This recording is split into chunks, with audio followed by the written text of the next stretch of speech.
Finding clay can sometimes feel impossible, but don't worry. Today I'm going to show you exactly how to get it fast. So if you're stuck and you need some help, keep watching because you're going to learn all the best tips and tricks to collect clay like a pro.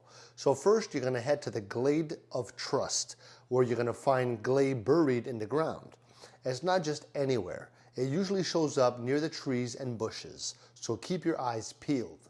Now the next thing is you have to use your shovel to dig in the right spots. So look for the soft spots on the ground where clay tends to hide, especially after a rainstorm. You can also find clay near the riverbanks in the Forest or Valor. Now don't forget about the sunlit plateau. This area is rich in clay, and you can find it just by digging around in the rocks. Remember to explore every nook and cranny. Now, to get more, you can also talk to your villagers. They sometimes give clay as gift or rewards for completing quests, all right? Now, if you're feeling excited, grab your shovel and start digging. Remember, the more that you explore, the more clay you're gonna find, all right?